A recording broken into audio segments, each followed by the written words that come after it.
Ada sebuah penelitian para sejarawan yang mengungkapkan agama Hindu berasal dari Nabi Nuh. Lalu agama Buddha berasal dari Nabi Zulkifli.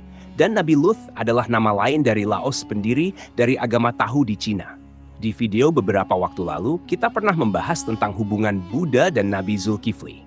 Dan di video kali ini, kita akan coba membahas tentang benarkah Nabi Nuh ini punya hukum gaib dengan agama Hindu. Sehingga kisah Nabi Nuh ada di dalam kitab atau manuskrip Hindu. Untuk itu, di video kali ini kita akan membahas tentang kisah Nabi Nuh dalam agama Hindu. Assalamualaikum warahmatullahi wabarakatuh, Sobat. Beriman yang dimuliakan Allah. Mohon bantu channel ini untuk terus berkembang dengan cara like, comment, subscribe. Semoga kita selalu dalam keadaan sehat walafiat dan dimudahkan datangnya rezeki dari arah mana saja. Amin ya robbal alamin.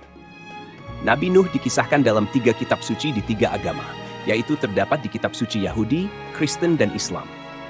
Ketiga agama ini biasa disebut dengan agama Abraha atau agama Samawi. Nabi Nuh adalah nabi yang terkenal dengan banjir besarnya. Dalam agama Hindu, Nabi Nuh ini terkenal dengan sebutan Manukna.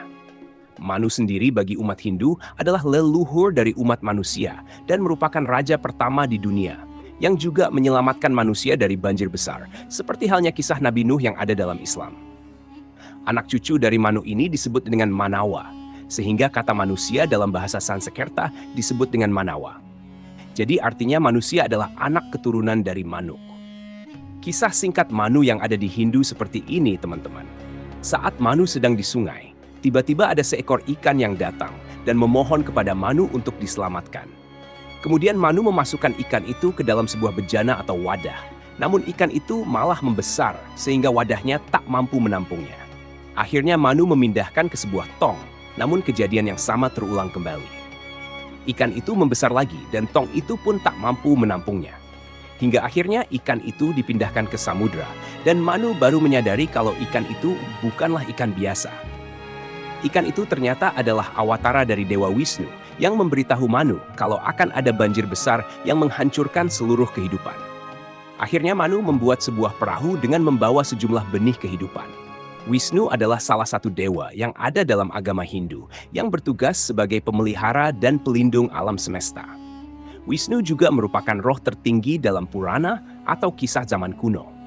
Wisnu ini juga disebutkan bersifat gaib dan berada di mana-mana yang kemudian dibuatlah simbol-simbol atau atribut tertentu yang dipilih sesuai dengan karakternya dan diwujudkan dalam bentuk lukisan, pahatan, dan arca supaya orang-orang muda melakukan penghayatan terhadap sosok Wisnu ini.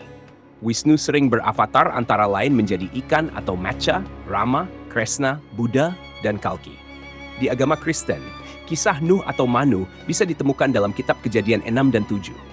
Dalam kitab Kejadian 6 disebutkan, "Berfirmanlah Allah kepada Nuh, Aku telah memutuskan mengakhiri hidup seluruh makhluk sebab bumi telah penuh dengan kekerasan oleh mereka. Jadi aku akan memusnahkan mereka bersama-sama dengan bumi. Buatlah bagimu sebuah bahtera dari kayu gofir. Bahtera itu harus kau buat berpetak-petak dan harus kau tutup dengan pakal dari luar dan dari dalam. Sebab sesungguhnya, aku akan mendatangkan air bah untuk meliputi bumi untuk memusnahkan segala yang hidup dan bernyawa di kolong langit. Segala yang ada di bumi akan mati binasa. Tetapi dengan engkau aku akan mengadakan perjanjianku dan engkau akan masuk ke dalam bahtera itu. Engkau bersama dengan anak-anakmu dan istrimu dan istri anak-anakmu." Jika di Islam, kisah Nuh atau Manuk bisa dibaca di Al-Quran surat Al-Muminun dan surat Asy-Syu'ara. Nuh berdoa, "Ya Tuhanku, tolonglah aku karena mereka mendustakan aku." Lalu kami mewahyukan kepadanya, "Buatlah bahtera di bawah penilikan dan petunjuk kami. Maka apabila perintah kami telah datang dan tanur telah memancarkan air, maka masukkanlah ke dalam bahtera itu sepasang dari tiap-tiap jenis dan juga keluargamu. Kecuali orang yang telah lebih dahulu ditetapkan akan ditimpa azab di antara mereka. Dan janganlah kamu bicara dengan aku tentang orang-orang yang zalim. Karena sesungguhnya mereka itu akan ditenggelamkan." Al-Quran Surat Al-Muminun ayat 26-27. Nuh berkata, "Ya Tuhanku, sesungguhnya kaumku telah mendustakan aku. Maka itu adakanlah suatu keputusan antara aku dan antara mereka, dan selamatkanlah aku dan orang-orang yang mukmin besertaku." Al-Quran Surat Asy-Syu'ara ayat 117-118. Maka kami selamatkan Nuh dan orang-orang yang beserta di dalam kapal yang penuh muatan.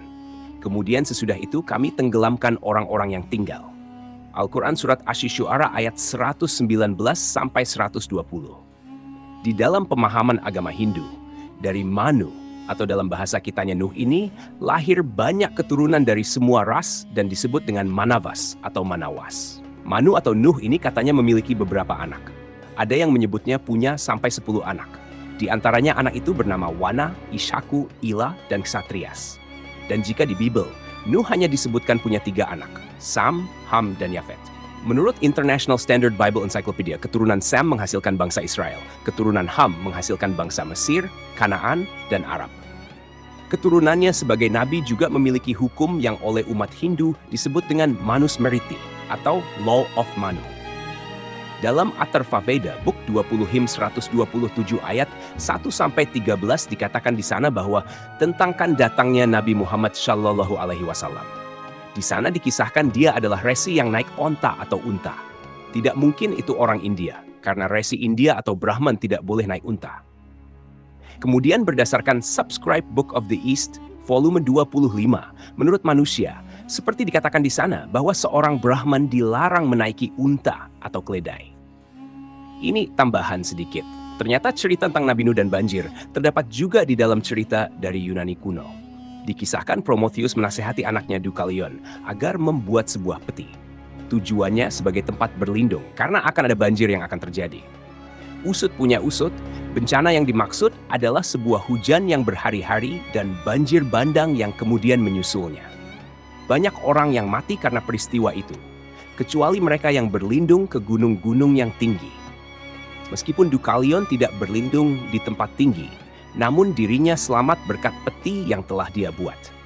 Setelah terombang-ambing selama berhari-hari, maka selamatlah dia dari banjir besar yang menghancurkan banyak kehidupan di bumi waktu itu.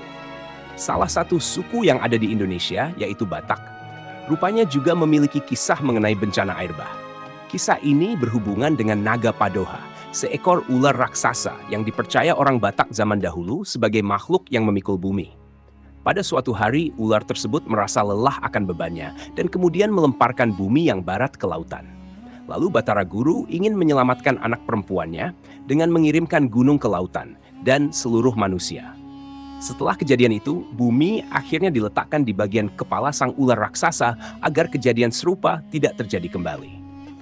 Sebenarnya ada banyak kisah-kisah kuno dari beberapa daerah dan negara yang bercerita tentang banjir besar itu. Dan secara benang merah, cerita semua itu memiliki kesamaan. Hal ini membuktikan kalau peristiwa banjir bandang maha dahsyat itu memang benar terjadi pada masa lalu. Wallahu alam bisawab. Jadi itulah kisah Nabi Nuh dalam agama Hindu. Semoga kisah ini bermanfaat. Lebih dan kurangnya mohon dimaafkan. Yang benar datangnya dari Allah Subhanahu wa Ta'ala, khilaf atau keliru itu datangnya dari saya pribadi sebagai manusia biasa. Sampai ketemu di kisah-kisah seru yang penuh makna selanjutnya. Saya akhiri. Wassalamualaikum warahmatullahi wabarakatuh.